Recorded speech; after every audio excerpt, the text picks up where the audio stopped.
Hey guys, so since I took out the audio, I figured I would just talk about what I'm doing in each clip because I don't want to assume that everybody knows what these things are called. And just to explain like some of the things that I'm doing well and not doing well. So this is a dead bug or my attempt. My arms aren't 100% straight going down. My legs are better than they were, but it should be a 90-degree, and then obviously it's opposite hand, opposite leg. Here I'm just stretching my hamstrings, which for me are often quite tight.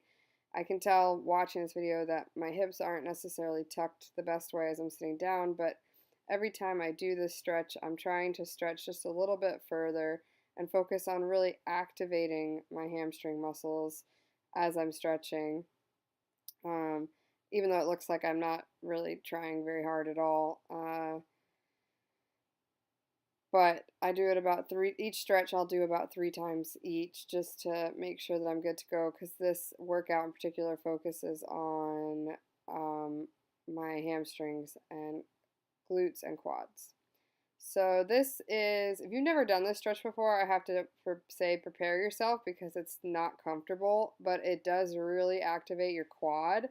The trick is to be right up against the wall, and honestly, I should probably be a little bit more straight up and down with my back, like how I'm sitting, because I'm really pulling and focusing on that quad muscle. But the stretch is still really hard for me.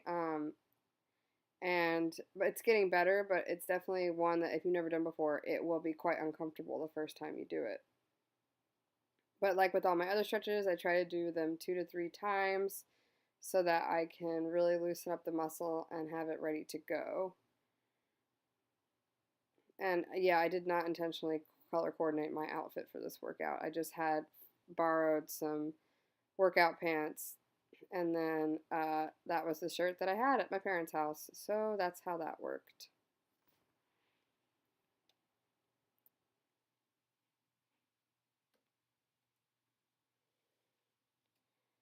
So here I'm doing a downward chop, and I'm really supposed to be trying to engage my obliques, and something that right before this workout I had been trying to focus on per my personal trainer was really just not just turning all the way and not trying to fully activate the hip flexors, things like that. Just really focusing on the obliques on each side.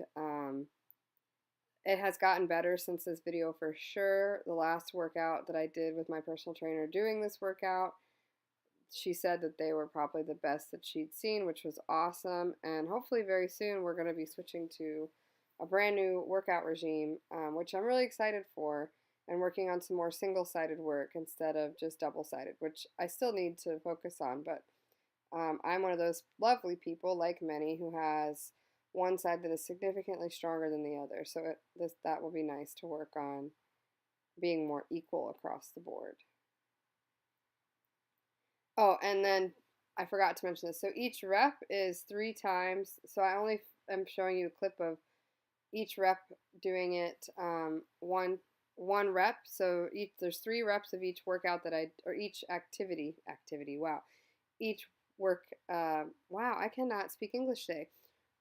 Each exercise is a set of 3, and I do it 12 times. So these are RDLs, and this is honestly one of the hardest things that I've been trying to do. Again, hamstrings and glutes, really working on that hinge motion. And again, this is something that when I did it earlier this week with my personal trainer, she said they'd gotten so much better. So I would really encourage other people, like if you're trying to get a move, if you can ask for someone to watch, like that you trust or spot, like it does make a difference. And as long as you keep going, you will eventually get better at it. This is the chest press, which like is something where the last time, right before or right after this video, she was like, "Oh, we're gonna go up to 50 pounds," and I was like, "What?" And then this last time, I actually changed to the bench press barbell, which is heavier than the one that I'm currently using. But I'm trying really hard to keep my back flat and my feet flat on the ground, which is hard because I'm short, but it worked. Yeah, so like the note says, I couldn't film my push-ups because of the way the gym was set up. at the time. And then I really like working with kettlebells, but again, this is one of those things where sometimes I get my kettlebell squats and my deadlifts mixed up. So this is supposed to be the squat, if I'm not mistaken. Yep, I think so. And so at first I kind of did it as a deadlift, but then I started bending more as I went through. Just really, again, trying to engage those lower leg muscles as I work out. And then the hip thrusts I couldn't film at the time because there was not enough space. So iso planks, I did them for 35 seconds. Even right here, I can see that I'm not flat all the way. I'm pretty close. If I had just brought my hips down and tucked them under a little bit more, I would have been where I needed to be.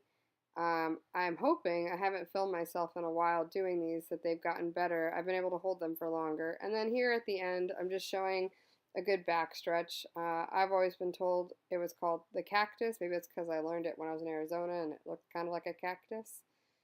You do it on each side, and then I'm trying to stretch my back here, my lower back. Wow.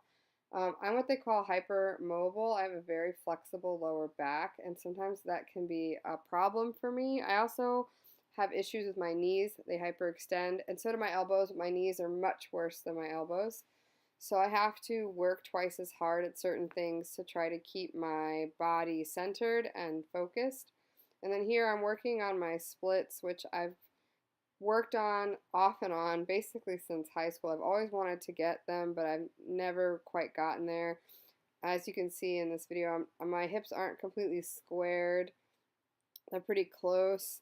But I always, again, try to make sure I'm using my hip flexor really well and my quad, the front of my quad, making sure that's relaxed, and the hamstrings. And, it's really important to make sure you stretch at the end of your workout because you've just, you know, worked your muscles out. So you need to make sure that they stretch so you don't get cramps later.